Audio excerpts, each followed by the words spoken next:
And Dele Momodu was very upset with I'm coming there. Just a moment. Yes. Dele Momodu thinks that you attack people too much. Yes. And he doesn't think that you are the kind of leaders Nigerians should listen to. No problem. Because, for example, and you heard what, for example, Bolaji Abdullahi said when he came on the program. Yeah, he said what? The fear that a lot of people in the APC are having is that the coalition's capacity is coming like a storm against the government, and that the coalition is likely to remove the president and the APC government in 2027. Are you worried about that? No. That's nothing like that. So let me tell you. I will take them one by one. You talk about what's the name? Dele Momodu. For Christ's sake, for crying out loud. Ordinarily, why should I talk about Dele Momodu? Why should I do that? You say as a distinguished journalist and I don't know. A publisher, please, former editor of please, you can have money and be a publisher. Publishing what? Let me tell you. I can tell you authoritatively today. I've never said it anywhere. Dele Momodu does not have what it takes. Credibility or what? I know how he came to me. To do what? Oh my God. Ask anybody. He stayed with me for how many weeks? Even when he's eating, with all due respect, there are things I respect people to be decent and dressed. You collect food, the food will be flowing over, falling down. I mean, so please, let me respect myself. You say you ran for presidential, you didn't get one vote. These are the people you are telling me our coalition. A man he's a Nigerian. He's entitled to. No, what I'm saying. He doesn't think. No, for you to say your comportment in attacking personalities in this country. He thinks that's not good. No. Nigerians will know the kind of people are talking to them. Because you see, I say who is here. If you are talking to me, I will say who is Shehu. I will say so. Is Shehu the kind of character that should talk to me, that should plead to me to do something when I know that Shehu does not have what it takes? In the conversation that we have prior to this interview, you show just how connected you are to Mr. Nyesom Wike, the FCT minister, your history with him, how you met with him. There's a particular part of the video which is made available to me, which I'd like our viewers to see. Let me play a portion of that video so that everyone can see. My friend Dele Momodu, one of the respected journalists, to come and see whether it is 3D drawing. At the end of the day, by the time you go around the complex, you will know. All right. On one hand, this is you in Rivers State. There seems to be some level of cordiality between you and Mr.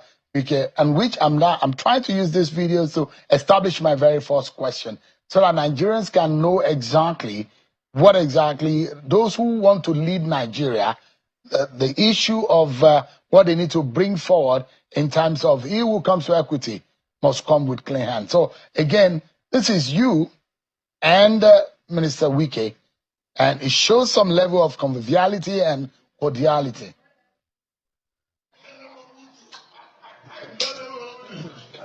I thought you wanted to brief it. No. The place is filled. All right. This to me shows around 2019, 2020, or 2021, thereabout. If looking at the pictures. 2022. So there are a lot of people who will imagine that you and Minister Wike have a level of closeness, that in fact he gave you a job and you lived with you were in Rivers State. Mr. Nyesom Wike benefited immensely from my talents and from the pedigree of the Operation Media Group. We touched him up. You know, they say sometimes you can take a man out of the bush, but you cannot take the bush out of the man. We worked on Wike and he was happy. Every morning, when I'm in Port Harcourt, he will ask me to come to his house We will make sure he dressed up very properly. We make sure that even we did a bit of speech therapy, telling him how to speak to people. But he had one major problem. That major problem was too much alcohol, which when he takes it, and he takes it as early as possible in the morning. I've never tasted gin and tonic in my life. He introduced me to it, that it's a very good drink and everything. I'm surprised he wasn't talking about all those drinks. He was talking about only food. So what then happened was that at some stage, I realized that he had presidential ambition. And I also had presidential ambition. Wike cannot take competition with anybody. So I now wrote a letter to him that my biggest asset is my access to the high and mighty and also the ordinary citizens of Nigeria. Everywhere I go, I meet them. And I told him that in the north of Nigeria, you know something, Wike has a pathological hatred for the northerners because of whatever, I don't know. So I told him, I said, it's going to be difficult for him to get the ticket of the PDP.